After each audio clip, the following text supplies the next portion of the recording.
You got the raise. The panic didn't leave. It just changed clothes. Better apartment, nicer dinners. A payment here, a subscription there. Suddenly your lifestyle feels permanent.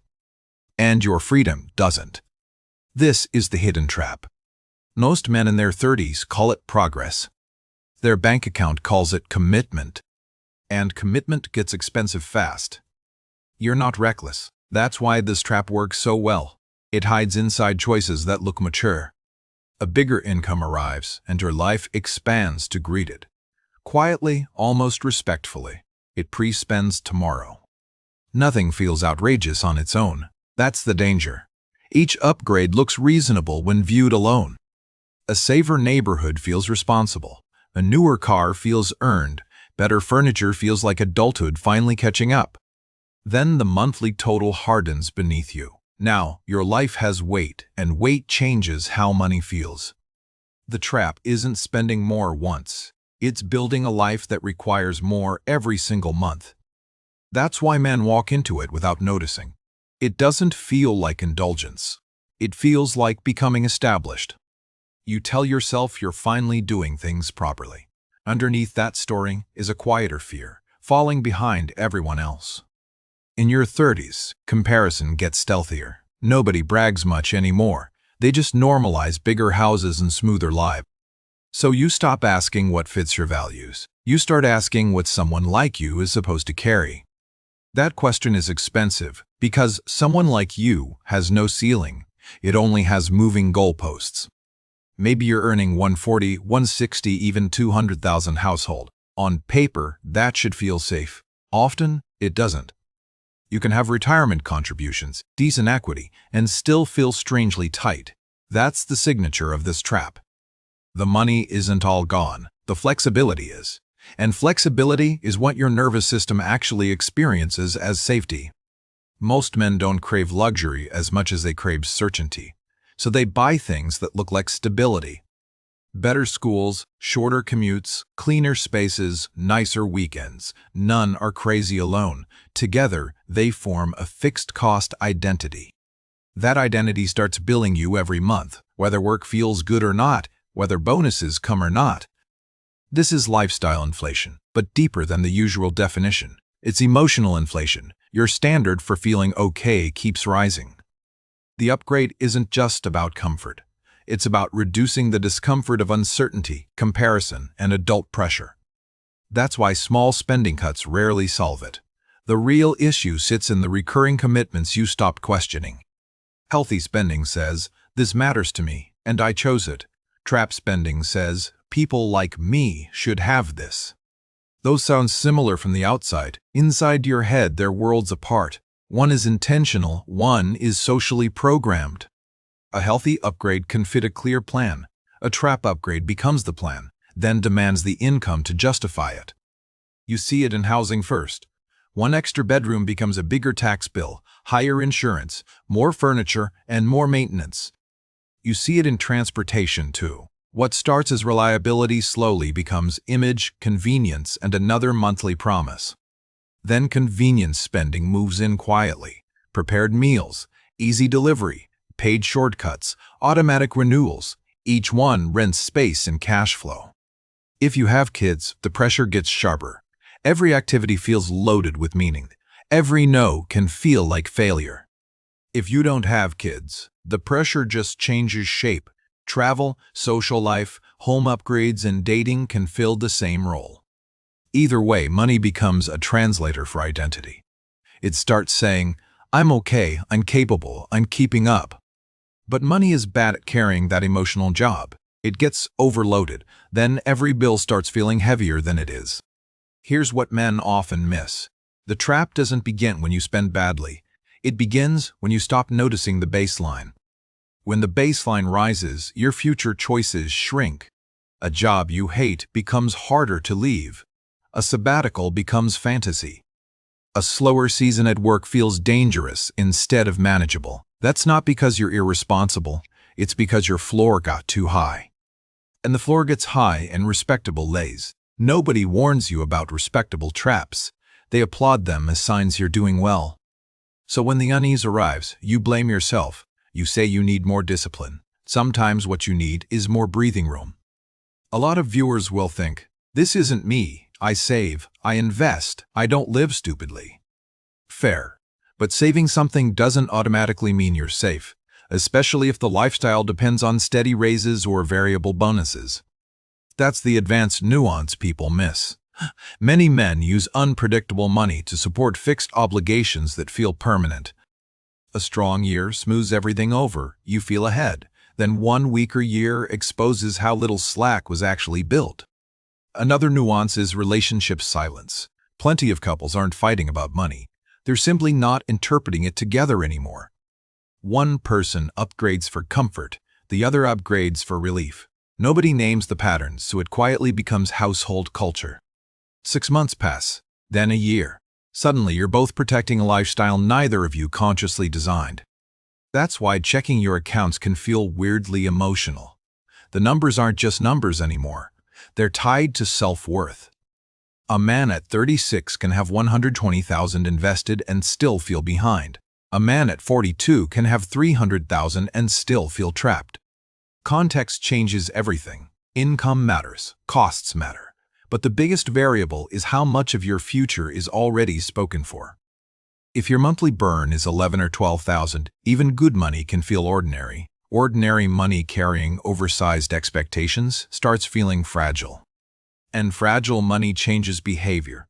You postpone hard conversations. You avoid the math. You start hoping momentum will save you. Let me pause here for a second. Have you felt your lifestyle get bigger faster than your peace did? If that landed, tell me where you are right now. Your 30s, your 40s, single, married, comfortable, stretched, somewhere in between. Be specific if you want. Sometimes naming the pattern out loud is the first honest financial move. And if you're further ahead, share what helped you catch it early. Your story might calm somebody who's quietly spiraling tonight. Because a lot of men watch videos like this in silence. They look successful outside and feel cornered inside. Alright, let's go deeper. Once you see this trap clearly, the warning signs become hard to ignore. Warning sign 1. Your raises disappear before they emotionally land. The extra money gets assigned before it gets respected. Warning sign 2. Spending rises most after hard weeks. Not because you're greedy, because you're using money as recovery. Warning sign 3. You review transactions less often than you used to. Distance grows when truth starts threatening identity. Warning sign 4. Your net worth may be rising, but cash flow feels suspiciously tight. That's progress without usable freedom. Warning sign 5. Future income is already doing today's emotional labor. You need next year's bonus to feel okay now. Warning sign 6. You have strong opinions about earning more, but almost none about what enough looks like.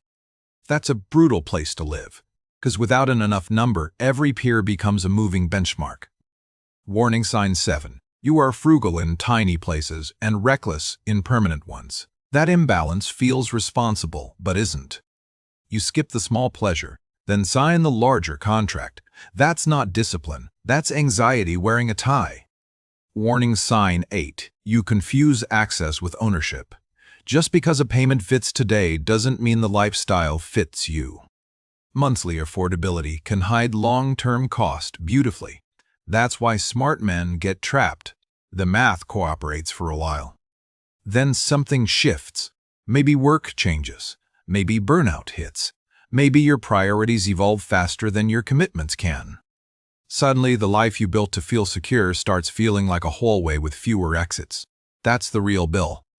The biggest cost isn't even numerical at first. It's emotional compression. You become easier to irritate and harder to satisfy. Resentment starts leaking into ordinary moments. The restaurant bill annoys you. The family trip feels heavier than it should. And because the spending once felt justified, you protect it. Humans defend identity faster than they defend spreadsheets. So you cut smaller joys instead. Cheaper coffee, fewer hobbies, less generosity, less breathing room. The big structure remains untouched. That's how trap living creates deprivation theater. You feel disciplined while never addressing the commitments actually draining your future. Another advanced nuance. High fixed costs destroy optionality long before they destroy wealth. Optionality is what lets you pivot intelligently.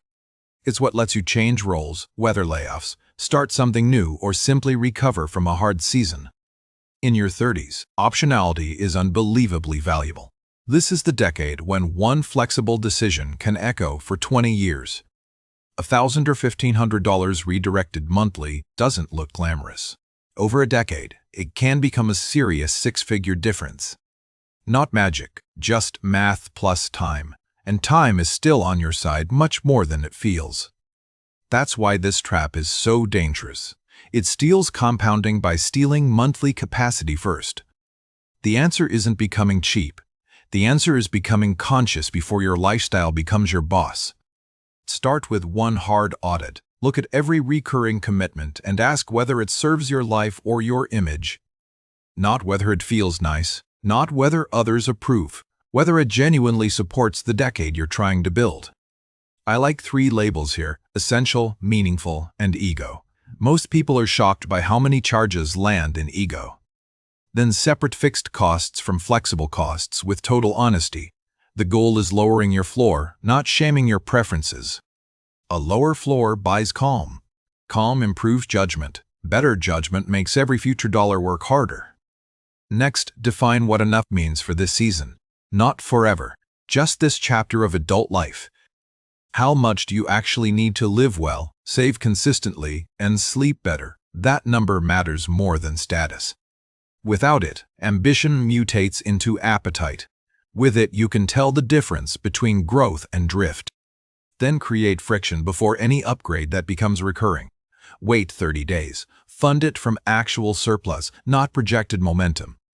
If the desire fades, it was probably emotional smoke. If it stays, you can choose it more cleanly. Build cash reserves that match the reality of your obligations. A bigger life needs a bigger buffer, whether ego likes that or not. Even a few extra months of runway can change how trapped your career feels. Margin changes behavior before it changes numbers. If you share finances with someone, talk beyond the budget. Ask what money is trying to emotionally solve inside the household. Is it relief, status, safety, belonging, or compensation for exhaustion? Unnamed motives become expensive habits very quickly. And choose your prestige lane on purpose. Spend proudly in 1 or 2 areas. Go plain everywhere else. That sounds simple, but it is deeply protective. It prevents every category from becoming an identity project. For some men, the deepest wound here is provider shame. You fear that simplifying life will look like shrinking. Usually the opposite is true. A grounded man with options looks steadier than a polished man with hidden pressure. You do not need your money to perform emotional theater. You need it to support a life that can breathe. If you're in your 30s and catching this now, good. This is early enough for a serious course correction. If you're later than that, it's still not over. The trap hurts most when shame convinces you to keep pretending. Start where the numbers are, not where your ego wants them to be. Clarity feels harsh first, then freeing. If this video helped you see your own pattern, hit like. It tells me to make more of these quiet warnings. And subscribe, then turn on the bell if you want steady conversations about money psychology and real-life financial traps. Drop a comment and tell me which point landed hardest. Or tell me where you are financially and what feels tight. Your honesty might be the thing that helps another man stop sleepwalking into a life he can't comfortably carry. Thank you for being here and for doing the inner work around money. Most people only change the math, not the pattern. Watch the next video on the wealth threshold that makes people look secure while still feeling behind, because that's the next layer after this trap.